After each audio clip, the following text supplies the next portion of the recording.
didn't even know. And the guy on the left is Marlon Fitzwater, who was the press secretary for President Reagan and for President Bush. Actually, the only guy to ever do that. But he's with President Reagan, Bush, Nixon, and Ford. Okay. And then this is President Ford, Nixon, Bush, Reagan, and Carter at the opening of the Reagan Presidential Library. And they were just standing in this mock-up of the Oval Office. And I said to George Bush, "Hey, Mr. President, why don't you turn around for a photo?" Well, when I said, "Hey, Mr. President," they all turned around. And I got this one snap. And then this is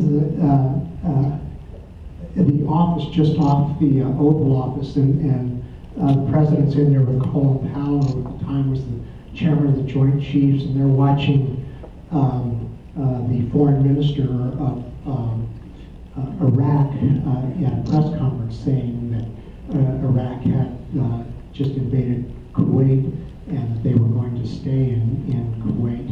And it was kind of this moment when they realized that they would have to go to war to remove Iraq from Kuwait. A few years later, this room actually became known as the Monica Lewinsky room. This is in the White House press briefing room, the president talking to the press. And then upstairs in the White House, Colin Powell briefing the president on troop movements. And then up at Camp David with Colin Powell, Jim Baker, Secretary of Defense Cheney, Dan Quayle, Brent Scowcroft, and on the far right, John Sununu, the Chief of Staff. And then the day that the coalition started to remove Iraq out of Kuwait, President Bush was on the South Lawn. He had been in combat himself. He had been a fighter pilot, was shot down, lost his crew, so he knew as a military man, now as Commander-in-Chief, what it was like to send people into harm's way. And so it weighed heavily on him, but he knew that it was not right for one country to invade another country and occupy it, so it was a go. And then that night, as the bombing started, you can see the classified information was coming across CNN on the little TV there. And then Brent Scowcroft and the president notifying the World Coalition that the war had started. And then 100 hours later, Colin Powell on the phone with Brent Scowcroft, with Norman Schwarzkopf, telling him it's done, it's complete. And everybody asked about the phone on the desk. There's nothing special about it other than there was no space on top of the desk. And then welcoming some of the troops home. And then it was time for the re-election. The president was at 90% approval rating in the country. That's at the Republican convention in Houston. And out campaigning. And then everybody was doing interviews. This is Larry King interviewing the president's dog. And then there was this fellow, a guy from Texas, by the name of Ross Perot. And he decided he was going to run for president. And then he decided he wasn't going to run. And then he decided he was. And so he wound up running, splitting the Republican vote, and President Clinton was elected. After that election, there's a couple months there, the president went to Somalia to visit with some of the troops and meet with some of the children. There was a food shortage there, and the United States was doing a humanitarian mission. And then the last day he was president, I was waiting for him to come down to the Oval Office, and he didn't come, so I went up to his bedroom, and he was in bed reading. And that little box right here, there's a button on there that you push, and you get the guys, the stewards, to bring up coffee. And so he'd wake up and hit the button, and they'd bring and some hot coffee, and the very next day, he was down in Houston, and he woke up, and he reached over for the button, but there was no button, because he was no longer president. And then on the South Lawn, saying goodbye to a lot of people who were just coming along, wishing him well. And then President-elect Clinton coming into the White House just before getting ready to be sworn in. And then Marilyn Quayle, who was the wife of the Vice President, Barbara Bush, who was at one point the wife of the Vice President, and Tipper Gore, who was going to be the new wife of the Vice President. And then Bill Clinton being sworn in as president. And then at this point, I was unemployed. But since I was standing there, I went ahead and took a picture. And then we left Washington, D.C. on the helicopter that before was Marine One, now is just a helicopter flying the former president out to Andrews Air Force Base and flying back to Houston, Texas. And then this is the cover of my book. So that's about it. If anybody has any questions, I would love to take questions. Yes, ma'am. When you shoot a picture and it winds up on Time on the face of the magazine, who owns those rights and who gets paid for it, or is there a fee? The photos are public domain. It's government property. You all own these photos. I would never get paid for anything. As a matter of fact, the book that I did, just to keep things clean, I didn't accept any profits from the sale of the book. I donated it all to the Bush Library because I didn't want to ever be accused of profiting, from my work as a government employee. So all the money went to the Bush Library. And I benefited, in being allowed to come and do things like this, or a lot of the work that I've done since I left the White House. So. All right. Yes, sir. What kind of housing arrangements would you have, say, in Kennebunkport or elsewhere where you're traveling? In Kennebunkport, when the president travels, there's usually 500 plus people that go along. The immediate staff, Secret Service, military, the media, the people that support the Secret Service, the people that support the military, the medical crew. It adds up really fast. So you would usually, the White House advance team would book either a whole hotel. Kennebunkport, it's tough duty. They ran a resort, and so we would stay there. We were in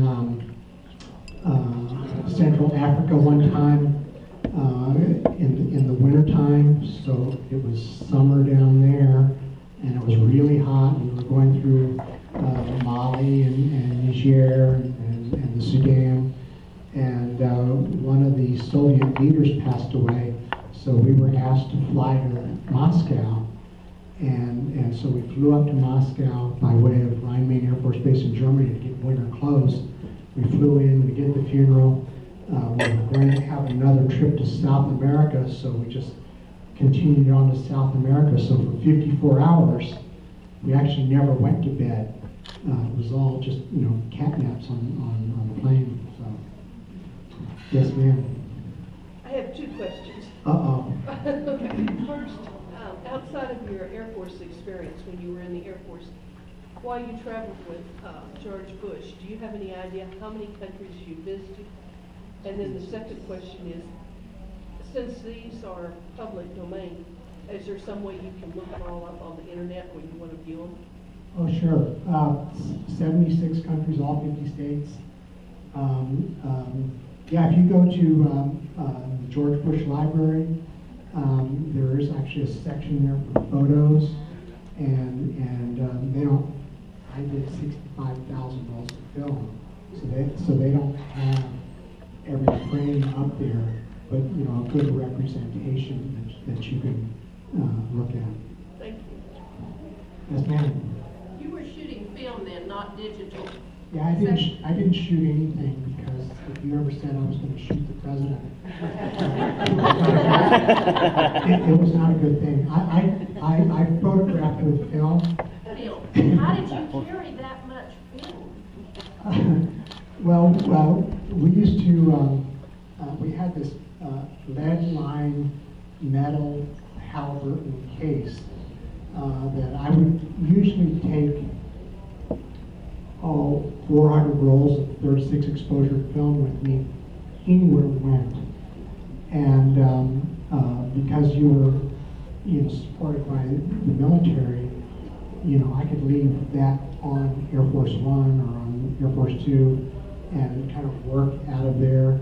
If we were going to get off the plane and go do some rally or some quick in and out, even then I probably wouldn't go in without 100 rolls of film, just because failure was not an option. History happens once, and you can't say repeat that. So I had a lot of film, but I also had support in terms of a photo library and a photo editor. And when we would travel with the president overseas, the military would hopscotch ahead of us, and then some guys would come back, and the military processed the film over at Bowling Air Force Base. And so I would turn in, say we were going to go to London and then Paris and then Moscow or something. Well, the London team would return back home, and so they would take my London film back. They would process it, and I would, from Air Force One, I would call the photo editor and I'd say, well, on Tuesday in the afternoon, we met with the Queen, and I saw her petting the dog. Look for that, and so they would look, and if there was a good frame, they would make these enlargements. We used to call them jumbos. I think they still use that term. And when we would arrive back from a trip, in the White House hallways were photos of the trip that we were just on already up on the wall. So it was kind of nice and fun for other folks to see the photos. But yeah, we photographed. Yes, sir. Out of all the countries that you traveled, what was your favorite? The United States of America.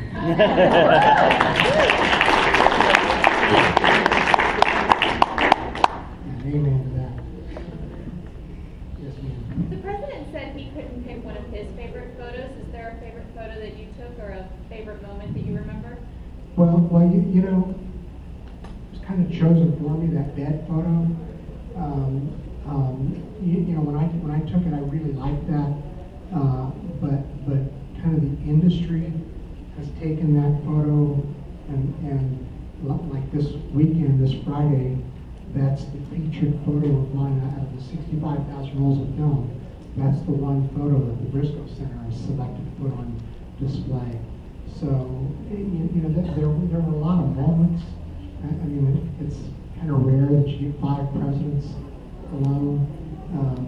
So, as a photographer, that's kind of cool. There's actually some other photos. I always show that one because that's the one that's been published and you see a lot. But prior to that, they were all kind of mingling around, and it's kind of an interesting image because they are all presidents, but they're just kind of interacting like one of us. It's kind of neat. And then there were some who were out voting and just like real macho looking images. A photo that I did take that wound up on the cover of Newsweek magazine was a shot of him voting.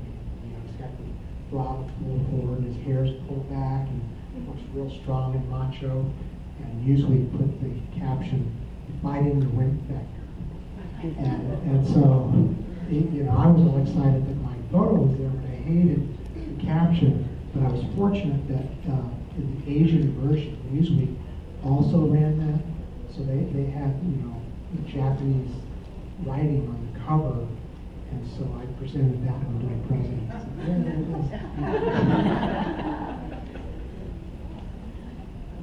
All right, Mike, thank you for having me.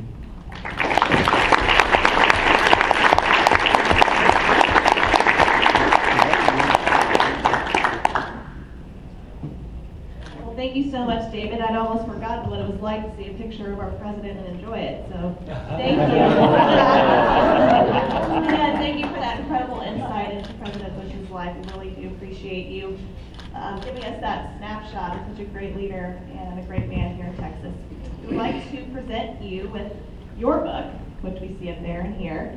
We donate books to a local library here in Williamson County for the students to have access to some of these great conservative texts. So if you wouldn't mind signing that for us, and we'll get that delivered. Oh, sure. And you know, I have with me a signature plate from President Bush. Oh, please. Yeah. I have with me a signature plate signed by President Bush, so I'll put that in the front of the book.